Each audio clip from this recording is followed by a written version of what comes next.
Second one જાહેર company. અત્યાર સુધી આપણે ખાનગી કંપની જોઈ હતી, હવે જોઈએ જાહેર કંપની કોને કહેવાય. તો કંપની ધારા અનુસાર જે કંપની ખાનગી કંપની નથી તે જાહેર કંપની છે. આપણે આ ઉપર જોયું એવી રીતે કે ભાઈ જે કંપનીની પાછળ પ્રાઇવેટ લિમિટેડ શબ્દ છે જે લગાડવામાં આવતો નથી તેવી કંપનીને જાહેર કંપની ગણવામાં આવે છે. આ પ્રમાણે જાહેર કંપનીની વ્યાખ્યા આપવામાં આવી છે. અલબત્ત આના ઉપરથી જાહેર કંપનીનો ભાગ્યે જ ખ્યાલ આવી શકે. આથી જાહેર કંપનીનો સ્પષ્ટ ખ્યાલ મેળવવા તેના લક્ષણો તપાસીએ. જાહેર કંપનીના લક્ષણો જોઈ લઈએ. ફર્સ્ટ વન, જાહેર કંપનીમાં ઓછામાં ઓછા 7 સભ્યો હોવા જોઈએ. વધુ સંખ્યા પર કોઈ નિયંત્રણ નથી. અમર્યાદિત સભ્ય સંખ્યા ધરાવી શકે. જેવી રીતે આપણે ખાનગીમાં જોયું હતું કે જેની અંદર ઓછામાં ઓછા 2 અને વધારેમાં વધારે 200, તો એવી રીતે જાહેર કંપનીમાં ઓછામાં ઓછા 7 સભ્યો હોવા જોઈએ અને વધારે કોઈ પણ સભ્ય સંખ્યા પર મર્યાદા નથી. સેકન્ડ વન છે, પોતાના શેર ડિબેન્ચર ખરીદવા માટે જાહેર જનતાને આમંત્રણ આપી શકે છે. વિજ્ઞાપન પત્ર કે તેના બદલાનું નિવેદન પત્ર બહાર પાડી શકે છે. થર્ડ વન છે, જાહેર કંપનીના શેરની ફેરબદલી મુક્ત રીતે થઈ શકે છે. જ્યારે ખાનગીમાં શેરની ફેરબદલી ન થતી, જાહેરમાં કોઈ પણ કર્મચારી હોય કે કોઈ પણ વ્યક્તિ હોય શેરની ફેરબદલી આસાનીથી કરી શકે. ફોર્થ વન છે, સામાન્યતઃ સભ્યોની જવાબદારી મર્યાદિત હોય છે. અલબત્ત અમર્યાદિત જવાબદારીવાળી જાહેર કંપની હોઈ શકે છે. સામાન્ય રીતે જાહેર કંપનીની અંદર કંપનીના જે કર્મચારીઓ હોય એની સભ્યોની જવાબદારી મર્યાદિત હોય છે. પણ જો એવું ન હોય તો અમર્યાદિત જવાબદારીવાળી પણ જાહેર કંપની છે એ હોઈ શકે. જાહેર કંપની એટલે એવી કંપની કે જે ખાનગી કંપની ન હોય. આ એની વ્યાખ્યા છે કે જાહેર કંપની કોને કહેવાય. તો જાહેર કંપની એટલે કે એવી કંપની કે જે ખાનગી કંપની ન હોય, જેની ઓછામાં ઓછી ભરપાઈ મૂડી 5 લાખ રૂપિયા હોય અથવા આનાથી વધારે ભરપાઈ મૂડી મુકરર કરવામાં આવી હોય. ખાનગી કંપની કે જે કંપનીની ગૌણ કંપની હોય કે જે ખાનગી કંપની ન હોય. ખાનગી કંપનીની અંદર શું હતું કે જેની ભરપાઈ મૂડી 1 લાખ રૂપિયા હોય અથવા તો એનાથી વધારે હોય તો એ મુકરર કરવામાં આવ્યું. જ્યારે અહીંયા 5 લાખ રૂપિયા છે તો આ જાહેર કંપનીની વ્યાખ્યા થઈ. હવે આપણે જોઈએ થર્ડ પોઈન્ટ.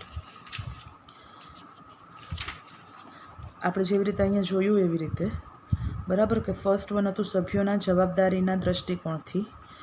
ત્યાર પછી સેકન્ડ પોઈન્ટ હતું સભ્ય સંખ્યાના દૃષ્ટિકોણથી. હવે થર્ડ વન છે વર્ચસ્વના દૃષ્ટિકોણથી. વર્ચસ્વના દૃષ્ટિકોણથી કંપનીના 3 પ્રકાર પાડી શકાય. ફર્સ્ટ વન છે સરકાર કંપની, સેકન્ડ વન છે શાસક કંપની અને થર્ડ વન છે ગૌણ કંપની.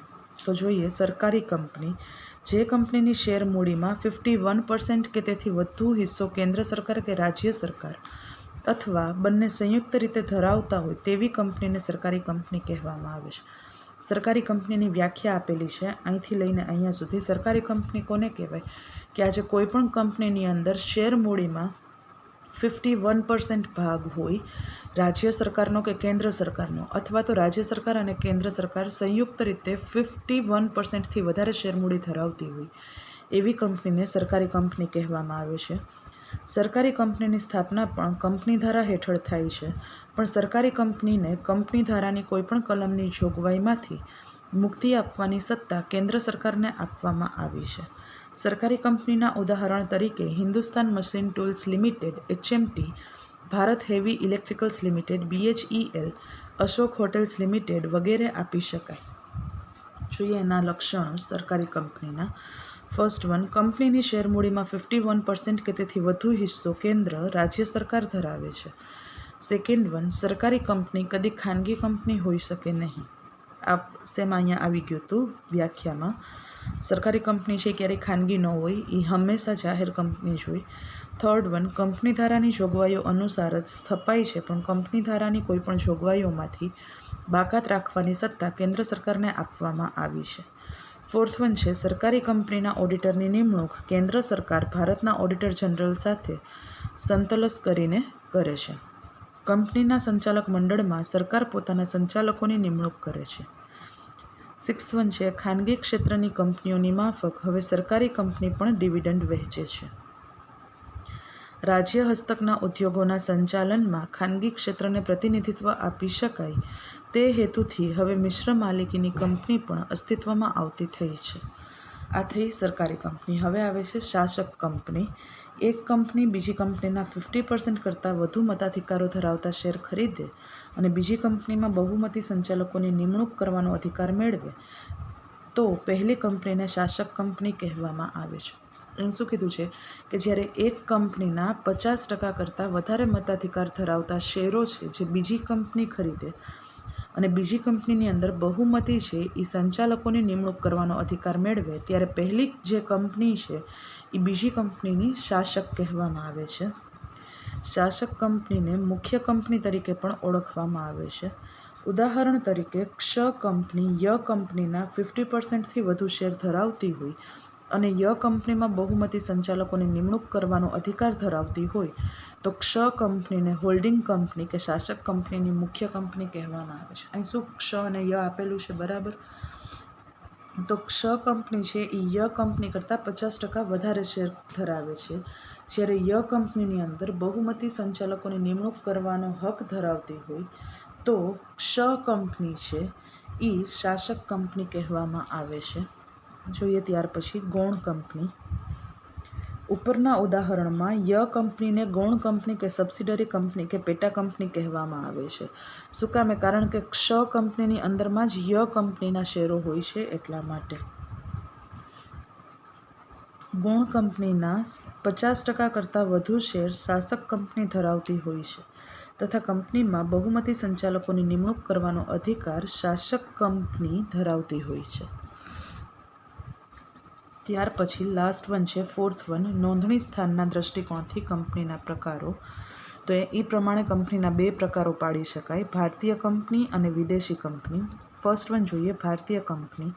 જે કંપનીની નોંધણી ભારતમાં ભારતીય કંપની ધારા હેઠળ કે સંસદે પસાર કરેલ ખાસ કાયદા હેઠળ થઈ હોય તેવી કંપનીને ભારતીય કંપની કહેવામાં આવે છે.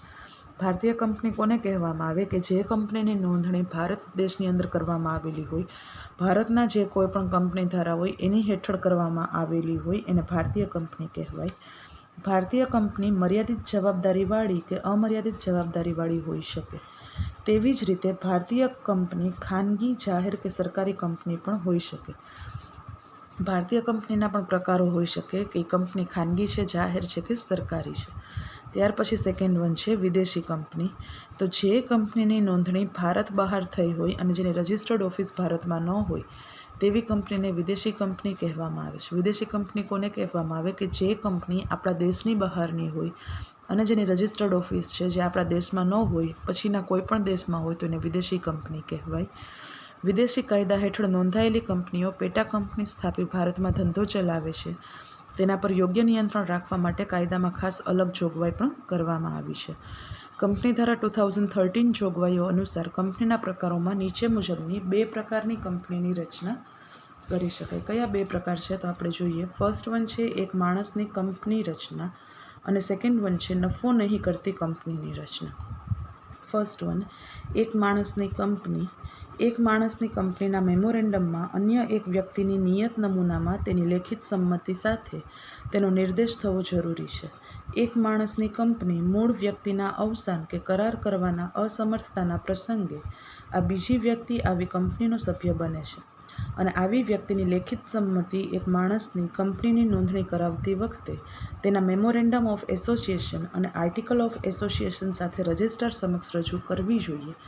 આવી બીજી વ્યક્તિ નિયત કરવામાં આવે તે રીતે પોતાની સંમતિ પાછી ખેંચી શકે.